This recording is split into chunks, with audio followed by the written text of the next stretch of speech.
just leave this slide on for a couple of seconds. How many in the room are looking at hiring someone today? A human? Raise your hands. Right? People are looking to hire people. What if your next hire wasn't human? How many would be open to the idea of hiring a sales agent? How many would be open to the idea of hiring a recruiting agent? How many would be open to the idea of hiring a finance agent? Well, that's the business that I got into after building Quest Corp into a $2 billion enterprise. We had around 600,000 employees. So for the last 2 decades of my life, I worked with large enterprises, giving them the best of talent. But I think the world is changing.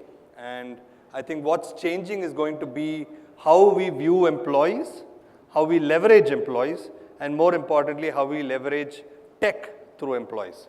So the idea and the construct of having agents, when I say the word agents now, I'm not referring to insurance agents, and I'm not also referring to James Bond.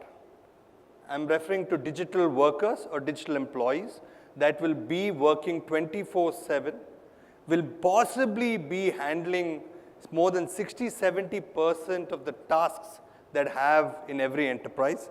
And not only will you just have these employees doing 24/7 work, you'll also see a significant improvement in the ROI. So what we saw in the yesteryear was just a chat bot. We saw, I'm sure all of you would have heard of RPAs and how automation took place as such.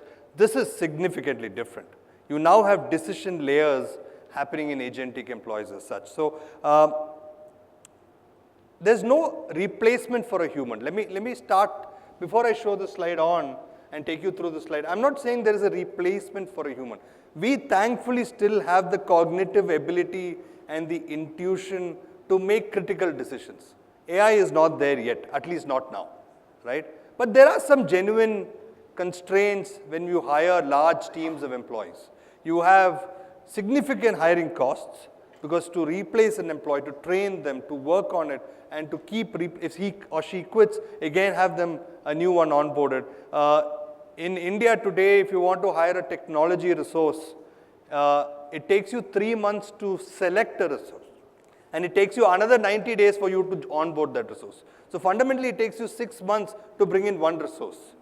And not because of the fact that they're not available, but it's the process of hiring someone that goes in and the time taken to consume there. And all of us know when you work on large human-led processes, you know, in the olden age of Six Sigma and all that, they used to always say it should never be people-dependent, it should be process-dependent. Today, that's becoming a reality, because when you have people dependency on a lot of processes, you tend to have a lot of errors. And what AI employees are doing today, or agents are doing today, is that they are able to craft out a workflow, automate that workflow, and completely drive that 24/7 with almost minimal errors. And even if it does make an error, it has the ability to learn from that error, so it doesn't make it again. You know, how many times we would have heard in our leadership meetings saying, don't repeat your mistakes. This wouldn't. An agent wouldn't repeat their mistake. Second, it also is today, agentic AI can actually take a lot of intelligent decisions. So let me give you a simple, and I like using, because I was in the talent world, I like using recruiting as an example. You know, you have a JD, you have a job description. And the job description has, say, 12 key points that you want to interview the candidate on. But as an interviewer, you tend to focus on maybe 6 or 7. Because you are cognizant of time, you're cognizant of the value that you're bringing to the table. You miss out on the other 5 because you assume that the candidate knows it. But an agent doesn't work. One of our agentic recruiters, the recruiter agent that we deploy, will go through the JD and the candidate's CV and the candidate's interview in detail. So no stone leaves unturned. So it becomes intelligent, and it also becomes contextual. So even if the candidate is trying to cheat, or if the candidate is trying to give a different response, then the agent can pick that up as well. And of course, you can scale at machine speed. I think a couple of conversations before, the speaker was so clear about the speed at which data is getting processed. So it's just amazing what an agent, you can imagine what an agent could do in the future as such. So agents are all over the place. So today, you can have agents in workflow processes. So let's say, for example, accounts payable, accounts receivable, reconciliations. Now, at a core level, if you were to look back into your own current organization, you may have 4 or 5 people today managing invoicing, managing POs, managing payments. This can all be done by an agent in the future. Let's take, for example, IT service desk. How many times have you to go to your system, raise a ticket, hopefully somebody will come and figure out what is the problem and then get that fixed? Today, that can be done by an agent in your system. All you need to do is go and say, what is your problem? Okay, my emails are not working. The agent will be able to log into your email, check the server and see where the gap is, and notify the right person if a human in the loop is required to make sure that the person comes and fix it. So it doesn't go round and robin, etc. Supply chain. Anyone from the IT industry here? So you must have heard of this concept called pre-sales, right? Where, for example, a customer has sent you a big RFP and you need to fill the RFP and it's got, what, 40, 50 pages of document? But if you really look at the document, a good 30 page of that document is repetitive. Because that's the business you are in. You keep doing the same thing again and again. It's only 10 pages that actually need a lot of change.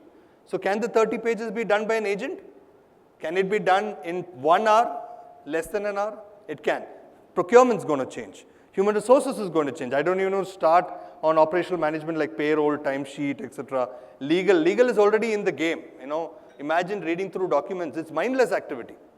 You can have agents do that today. So fundamentally, everything can be built through an agent. But again, am I saying humans are not involved? No, they are in the loop. But they have to be, now the humans have to be applied AI. You'll need to start having humans to understand how to leverage these agents. So fundamentally in the future, there'll be 2 concepts. One, you will have humans that supervise human employees and digital employees. And the second, each employee will have their own set of agents to perform work, right? So this is our brand. TinyWay is a brand of RVAI, which is the company I've started. It's a brand that builds these agents. So I'm going to showcase to you one case study on insurance, right? How many of you have taken a travel insurance in your life? Many of you would have taken a travel insurance. And let's say anyone has lost a baggage during transit and filed for the insurance? A few. So in that sense, you know the pain that you go through when you lose your baggage during travel, because you have to call 10 people to get the job done. So I'm going to show you a small video of how an agent actually operates without human intervention. So this is just an example of the different cases in just one industry, in just insurance as an industry, as to how agents will evolve and how agents will be deployed in the future. This can happen tomorrow, this can happen 2 years down the line, but it will happen. It's not a matter of how or why or where, it's going to be a matter of when. So each organization has their own journey. So in the context of time, I'm going to show you that agent. It's quite self-explanatory. I'm sure you'll enjoy it because you'll see how the agent is working. This is not a chatbot, this is an agent, and you'll see the difference. Can we just speed up the video to the first minute, please? So I don't... The voice is not coming.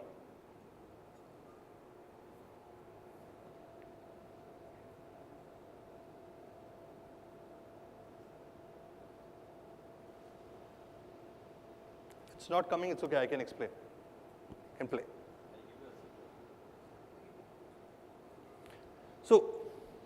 So what you'll see here is about 2 different processes. One is a customer filing for a claim, a travel claim for a lost baggage. And the second is the insurance agent, which is not human, that is processing the claim.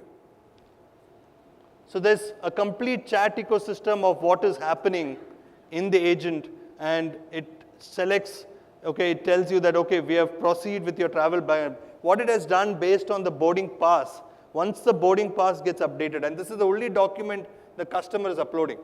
From this, the agent now realizes this is the flight details, this is the baggage lost, and it will mark it from the boarding pass details to the policy coverage. The name, the date of birth, the travel date, is it under renewal? All this is done. These are all few minutes at best that is actually happening. So it's asking what is it that you have lost. Give an estimate value. Could you move a little forward, please, on the video? In the interest of time. I'm happy to showcase more demos at a later time. I wouldn't want. Just a few questions to the customer.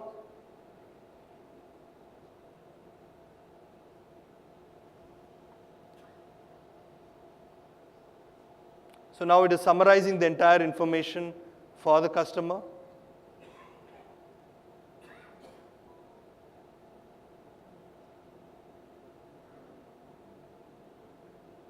And this is a live product.